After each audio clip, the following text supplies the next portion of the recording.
Olá, meus irmãos, a paz de Jesus. Nós vamos dar aqui continuidade à nossa série Vai a Nínive. E nesses últimos dias a gente tem refletido sobre consertar as redes dos nossos grupos de oração. E olha que interessante, um dos fatores, um dos pilares que vai nos ajudar a consertar as redes do nosso grupo de oração é justamente o tema de hoje, que é o pilar da vida comunitária. Irmãos, para a gente refletir um pouquinho sobre esse pilar da vida comunitária, eu quero convidar você a pegar, se você tiver aí o livro, né? Lá no finalzinho, na página 86, o Vinícius, ele trouxe uma fala do Papa Francisco a respeito da cultura do encontro. E eu faço questão de ler essa fala porque ela vai nos ajudar a entender um pouco mais o que é a dimensão, né, da vida comunitária. O Papa Francisco disse assim: ir ao encontro das pessoas não só vendo, mas olhando.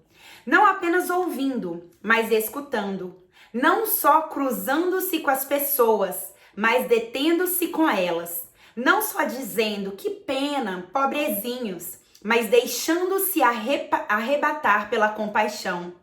E depois aproximar-se, tocar e dizer: não chores, e dar pelo menos uma gota de vida. Trata-se de um discurso que parece atual para os homens de hoje, demasiado habituados como uma cultura de indiferença. Nós estamos acostumados com essa indiferença, quer quando vemos calamidades deste mundo, quer diante das pequenas coisas. Limitamos-nos a dizer que pena, pobrezinhos, como sofrem. Mas depois seguimos, vamos em frente. Mas o encontro é diferente. Se não olho, não é suficiente ver.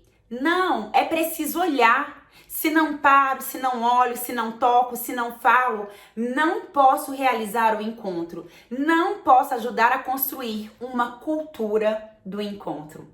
É muito rico essa fala do Papa Francisco sobre a cultura do encontro e até esse termo cultura do encontro, e nessa fala que ele usa também a cultura da indiferença. Então, quando a gente fala da cultura do encontro, essa cultura vem para realmente combater a indiferença. Então, como é que eu vou combater essa indiferença que existe no mundo? Promovendo encontros. Mas os encontros não são uma pessoa passa por lá, passa por cá, opa, ou falando aqui do nosso pilar, né, da vida comunitária, o encontro não se dá semanalmente, somente quando eu encontro com meu irmão do grupo de oração, né, e vejo o irmão e sirvo com o irmão ali no grupo de oração. A cultura do encontro precisa ir muito além disso, porque como vida comunitária, nós somos chamados, enquanto grupos de oração, a entrar na vida um dos outros. E é isso que muitas vezes a gente tem deixado de lado. Nós não temos mais entrado na vida dos nossos irmãos. Já observou isso? Quantas vezes a gente serve num grupo de oração e a gente já não sabe detalhes da vida um dos outros? A gente não sabe pelo que a pessoa está passando, a gente não sabe por que a pessoa tem agido de uma certa maneira, né? E quando a gente sabe a história por trás da pessoa, quando a gente acompanha a vida da pessoa, a gente consegue entender tantas coisas. A gente consegue entender uma ausência, a gente consegue entender um atraso, a gente consegue entender uma cara fechada, né? Ou talvez uma dureza, uma resposta talvez mal dada. Por que a gente consegue entender? Porque a gente sabe que existe algo acontecendo com o irmão. E isso só é possível se eu entrar na vida do outro. Por isso, quando a gente fala desse pilar da vida comunitária, a gente quer dizer não viver um relacionamento superficial, mas se interessar profundamente por aquilo que o outro passa. Eu quero pedir a licença de vocês aqui para poder trazer um exemplo de algo que aconteceu comigo e não foi no grupo de oração. Quando eu trabalhava fora, eu trabalhava numa empresa ali mais ou menos 2 anos, E a gente tinha a felicidade de trabalhar um time de pessoas ali na área administrativa que éramos muito próximas, né? A gente trabalhava assim, era um ambiente todo aberto, aí tinha assim aquela mesa compartilhada, então todo mundo se via, né, e tal. E aí funcionavam os diversos departamentos. Então a gente era muito próximos, né? Se amava muito, se ajudava muito em muitas coisas da vida. Sabe, quando o outro não tinha dinheiro, a gente juntava, fazia vaquinha para pagar o exame, uma relação muito bonita. E eu lembro que eu perdi um tio, né, nesse período que eu trabalhava nessa empresa, de câncer. Ele teve câncer e ele pega e morre. E no mesmo dia que meu tio morre, na madrugada eu receberia uma visita aqui na minha casa, né, de outro país. E eu precisava ir ao encontro dessa pessoa, para buscar essa pessoa no aeroporto. Só que minha casa tava assim, gente, revirada, sabe? Uma bagunça só, porque o meu tio tava doente. Estava internado, a gente não tinha tempo para fazer as coisas em casa, porque a gente estava muito no hospital, dando atenção para ele, porque era um caso bem grave, sabe, bem exigente. E aí minhas amigas foram no velório do meu tio, chegaram lá, não sei que horas, mas eram umas 10 horas da noite mais ou menos, a gente estava ali no velório, e eu comentando com elas, né, com duas amigas em especial, eu preciso ir buscar fulano no aeroporto, mas minha casa tá uma bagunça, gente, eu nem sei como é que eu vou fazer. Então eu tinha ali 3 problemas, eu tinha que buscar uma pessoa no aeroporto, eu tinha o corpo do meu tio que estava sendo velado, eu tinha a casa bagunçada e eu ia receber uma visita.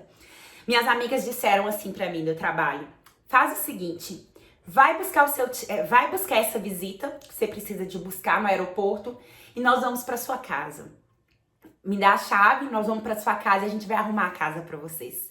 Como eu dizia para vocês, isso era 10 horas da noite. A proposta delas é que elas arrumassem minha casa na madrugada enquanto eu ia buscar a visita, para que quando a visita chegasse, tudo tivesse, né, arrumadinho ali, bonitinho. E por que eu trago esse exemplo para vocês? Porque isso é verdadeiramente entrar na vida do outro. Isso é vida comunitária. É você não ser indiferente àquilo que o outro passa, sabe? A expressão que o outro esboça quando chega num grupo de oração para servir.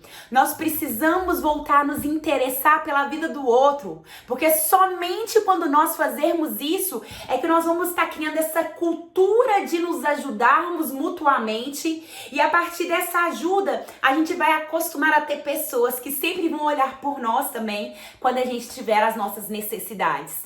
Então, meu irmão, que essa vida comunitária seja fortalecida, reforçada nos nossos grupos de oração, porque a gente não tem noção do poder que é uma vida comunitária. E aqui eu testemunho para finalizar que há poucos dias atrás a gente teve uma confraternização do meu grupo de oração aqui na minha casa. Todos os servos vieram.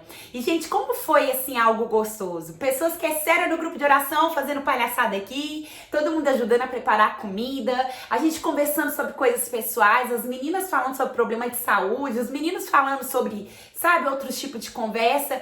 E na outra semana no grupo de oração foi tão boa a convivência, sabe? Coisas que a gente já não estava fazendo mais. O grupo terminar, a gente ficar até tarde, a gente ficou, sabe? O amor é resgatado a partir da vida comunitária. E quando os servos de um grupo de oração se amam, torna-se quase que impossível que as pessoas que frequentam os nossos grupos de oração também não se sintam amadas. Então, que nós sejamos promotores dessa cultura do encontro para que, de fato, a vida comunitária seja resgatada nos nossos grupos de oração. Que Deus te abençoe.